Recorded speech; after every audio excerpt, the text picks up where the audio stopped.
Hai semuanya, gimana kabar kalian? Semoga selalu dalam keadaan baik. Jadi welcome back teman-teman di Andre Grace Channel, dan ini adalah segmen analisa pagi, segmen di mana kita akan mengulas untuk update news dan juga pergerakan dari market, khususnya dari market Bitcoin. Hari ini kita berada di tanggal 16 Mei 2024. Teman-teman, di perdagangan kemarin hari Rabu tanggal 15 ya, kita dapat beberapa rilis data yang cukup penting, yaitu dari Amerika Serikat, data soal CPI inflation dan juga core CPI inflation ternyata sesuai dengan forecast, di mana prediksi daripada penurunan inflasi dari CPI terjadi, teman-teman. Core CPI inflation itu turun dari 3,8 menjadi 3,6 secara year on year. Kemudian dari CPI-nya juga mengalami penurunan dari 3,5% turun menjadi 3,4, dan ini merupakan indikasi inflasi sudah turun. Kalau teman-teman ingat 2 hari kemarin itu kan ada pidato dari Jerome Powell. Dia melihat bahwa inflasi akan turun. Dan ya, rilis data PPI menunjukkan kenaikan inflasi. Namun CPI kali ini justru menunjukkan penurunan inflasi. Apakah ini the power of Powell? Kita nggak tahu pasti, teman-teman. Tapi ya itulah rilis data yang rilis kemarin. Kemudian juga ada Fed Chairman Barr yang speech ya. Setelah itu ada Kaskari, malam harinya juga ada pidato, teman-teman. Dan di perdagangan hari ini akan ada beberapa rilis data lagi, yaitu data tentang housing, kemudian continuing jobless claim dari Amerika Serikat, lalu initial jobless claim, Philadelphia Fed Manufacturing, dan juga beberapa member FOMC banyak yang speech, ada Harker dan juga Mester. Wow, tampaknya perdagangan hari ini juga berpeluang untuk volatile kembali seperti kemarin, teman-teman. Jadi dari rilis data kemarin, CPI inflation itu cenderung bagus ya. Posisi positif saat ini itu memberikan impact terhadap market secara keseluruhan, yang mana kalau kita perhatikan dari pergerakan market beberapa aset kemarin itu positif, kayak XAU atau gold mengalami kenaikan, kemudian S&P 500 mengalami kenaikan, dan juga Bitcoin dan kawan-kawan juga cenderung positif. Gitu, jadi sangat-sangat memberikan impact dari rilis data yang ada kemarin.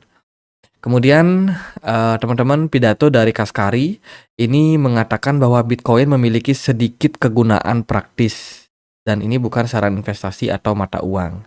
Jadi ya, salah satu member FOMC mengatakan bahwa Bitcoin ini memang merupakan salah satu ya mata uang, bukan mata uang sih yang dia bilang, tapi sebuah aset itu yang kegunaannya masih sedikit sekarang ini. Ya jelas sedikit, karena dari regulator sendiri kan tidak begitu menyetujui dengan adanya Bitcoin. Mereka masih cenderung pro sama fiat. Ya jelas fungsinya masih sedikit sekarang, teman-teman.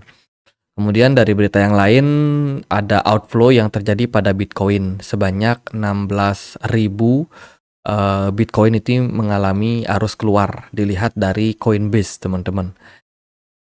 Jadi ini menunjukkan ada indikasi memang beberapa whales sudah berpindah tangan ya, dari whales satu ke whales yang lain, karena ya mungkin satu dan lain hal, teman-teman. Kemudian berita yang lain datang dari Robinhood. Dikabarkan dia baru aja meluncurkan staking Solana di untuk market Eropa, teman-teman. Ini merupakan salah satu ekspansi yang dilakukan oleh Robinhood, yang mana dia ngasih fee sekitar 5% ya, yield untuk mereka yang mau staking Solana mereka. Jadi Robinhood sendiri adalah salah satu platform exchange yang memang sudah terregulasi di Amerika Serikat, dan dia cenderung selalu ngikut sama regulator ya. Robinhood pernah beberapa kali kena kasus dengan SEC, tapi toh sampai saat ini mereka masih tetap survive karena mereka banyak kompromi. Dan sekarang mereka udah masuk ke market dari Eropa, tentunya untuk memperbesar pasar yang mereka miliki. Kemudian berita yang lain datang dari Vanguard. Vanguard mengumumkan penunjukan Salim Ramji sebagai CEO baru. Jadi ada pergantian CEO yang terjadi. Dikabarkan sih Ramji ini adalah salah satu eksekutif yang sebelumnya ada di BlackRock, teman-teman. Jadi Ramji adalah financial services eksekutif yang sudah berkarir 25 tahun. di dunia investasi, dan dia terakhir itu keluar dari BlackRock di Januari 2024 dan sekarang join ke Vanguard. Ramji ini juga merupakan salah satu tokoh yang kemarin ikut serta dalam pembuatan iShare ya, terutama Bitcoin iShare Spot, teman-teman. Itu. Jadi semoga Vanguard juga setelah diganti dengan CEO baru bisa menjadi perusahaan yang cukup terbuka sama kripto juga. Tuh, biar ada good news lagi buat market. Kemudian dari berita yang lain ada Block Tower. Block Tower Capital kemarin kena hack, teman-teman. Ini parah ya, manajer investasi bisa sampai kena hack. Kerugiannya sampai 1,7 triliun. Billion, teman-teman, atau miliar.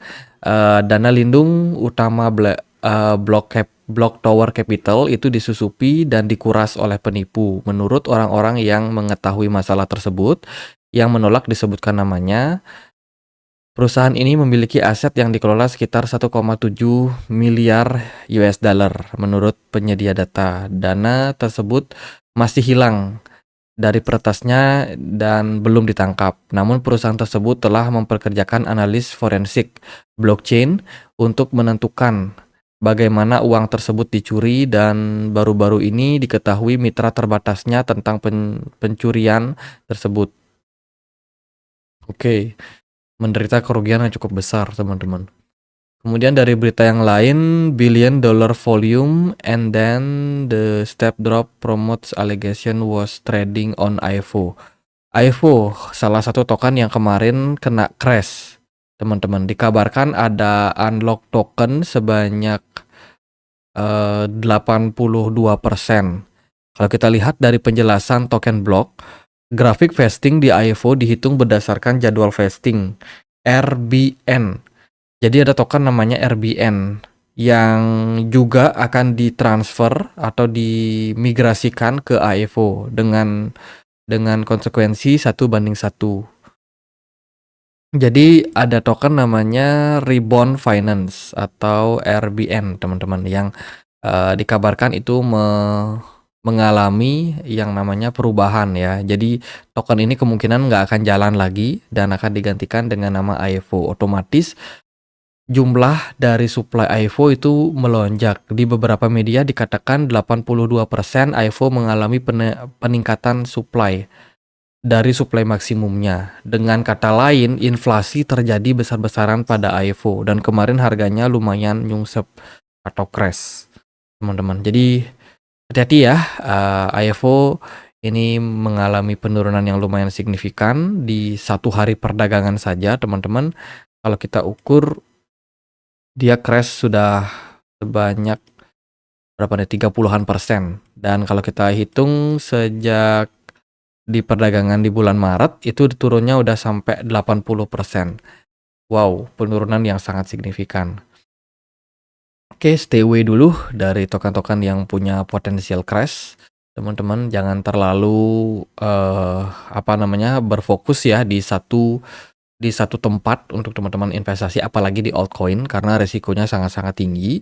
Ada banyak hal yang kita nggak ketahui dan ada banyak hal yang kita harus update setiap waktunya. Jadi menurut saya itu diversifikasi aset cenderung lebih aman, teman-teman, kalau teman-teman save-nya di altcoin. Karena ya market cap kecil itu cenderung memiliki volatilitas yang kecil juga. Nah, sekarang kita akan lihat gimana kondisi pergerakan dari Bitcoin. Pergerakan dari Bitcoin di perdagangan kemarin lumayan positif setelah rilis data CPI. Market Bitcoin mengalami tren yang cenderung positif. Dari analisa teknikal, di sini kita bisa melihat pergerakan Bitcoin ternyata mantul di kisaran level 61,5. Tren kenaikan terjadi secara jangka pendek setelah penurunan yang terjadi cukup mengkhawatirkan market. Dari perdagangan kemarin, volume smart money terjadi atau mengalami peningkatan di time frame 4 jam. Ya, ini merupakan indikasi yang positif. Volume naik, smart money juga naik. Jadi indikasi positif terhadap pergerakan dari Bitcoin. Kalau kita lihat juga dari pola yang terbentuk yaitu descending channel, kemarin sudah berhasil di breakout, teman-teman, oleh Bitcoin ya. Dia breakout dari pola tersebut dan sekarang mengarah ke tren kenaikan. Ya, possibility Bitcoin masih bakalan struggle di level 65.000 ini dan masih akan menyisakan peluang untuk Bitcoin mengalami kenaikan tipis di level-level atasnya. Itu sih, jadi kenaikan yang terjadi kemarin itu cenderung positif dan kemungkinan pergerakan Bitcoin masih bisa naik. Cuman kenaikan terbatas itu juga masih terbuka karena di level 65.000 ini merupakan area level resistance yang cukup kuat. Sementara itu dari BTC Dominance di perdagangan kemarin juga kembali mengalami kenaikan, menunjukkan bahwa dominasi Bitcoin itu masih sangat-sangat strong. Namun meskipun begitu beberapa altcoin juga masih dalam tren yang positif. Doge kemarin naik sekitar 7%, GRT naik 13%, Kaspa naik 8,8%, Celestia juga naik sekitar 10%, Solana naik 10%, itu kemudian Polkadot naik 7%, AAV naik 7%, dan ya beberapa koin lain naiknya nggak terlalu signifikan. Jadi ya congrats buat teman-teman, Bitcoin udah naik lagi. Semoga kenaikan kali ini itu bisa menuju ke beberapa level yang tinggi. Namun meskipun begitu, saya sendiri masih melihat bahwa kenaikan yang terjadi saat ini adalah kenaikan yang sementara. Menyambut baik data inflasi yang turun. Namun untuk lebih pastinya kemana arah dari market, itu tentunya masih akan ada beberapa data-data yang akan kita dapatin ke depannya. So, masih akan sangat berpeluang untuk market volatile. Jadi itu teman-teman dari rilis data. Buat teman-teman yang mungkin masih kayak apa ya, melihat market itu seperti dengan kacamata kuda, bisanya cuma melihat satu arah. Teman-teman, meskipun market itu ada kecenderungan masih mengalami penurunan, namun ketika penurunan sudah terjadi, teman-teman bisa maksimalkan untuk melakukan yang namanya akumulasi. Kalau sudah tercapai target yang kalian inginkan, teman-teman, target harga yang kalian inginkan. Kalau dari saya sendiri, memang meskipun market kita masih bisa prediksi bisa turun ya teman-teman, tapi tetap DCA karena at the end of the day kita nggak akan tahu secara pasti di mana bottom pada pergerakan Bitcoin saat dia mengalami koreksi. Kalau kita ukur memang secara analisa teknikal kita bisa menggunakan Fibonacci retracement untuk memperkirakan kira-kira Bitcoin itu bakalan koreksi sampai harga berapa. Kalau kita lihat sih dari sini ya, teman-teman, ada beberapa level yang penting buat teman-teman perhatikan. Di level pantulan kemarin, yaitu di kisaran 61.000, itu adalah Fibo 78,6. Ya, itu adalah level yang sangat-sangat kuat, teman-teman. Jadi ada golden ratio di sana. Kalau level ini dijebol, maka targetnya bisa ke 61,8, yaitu di kisaran level 51.000 something. Atau kita bilanglah 52.000 untuk save-nya. Nah, dua level ini adalah dua level yang sangat penting. Sekarang tergantung market. Apakah market bakalan menjadikan level 78 ini sebagai level bottomnya, ya kan? Atau market bisa turun lebih dalam dan mencari area akumulasi yang lebih dalam. Gitu. Jadi ada kemungkinan tersebut, teman-teman. Makanya karena kita sebenarnya tidak tahu secara pasti atau kita tidak bisa memprediksi 100% akurat. Namun dari beberapa level Fibonacci ini bisa membantu kita dalam hal mengambil keputusan. Itu teman-teman. Jadi kalau teman-teman sudah melihat harga koreksi, teman-teman lihat harganya cukup menarik, teman-teman bisa mulai cicil beli meskipun teman-teman tidak all in. Itu let's say teman-teman masuk, oke, kita masuk 30% di harga golden ratio ini. Dan kemungkinan kalau harganya masih bisa turun, kita masih punya amunisi lebih besar lagi, apakah itu 70% atau mungkin lebih sedikit gitu. Tapi kita at least masih punya yang namanya dana dana dingin untuk masuk kalau diskon seandainya muncul gitu, teman-teman. Jadi kalau kita lihat dari pergerakan saat ini ya cenderung positif.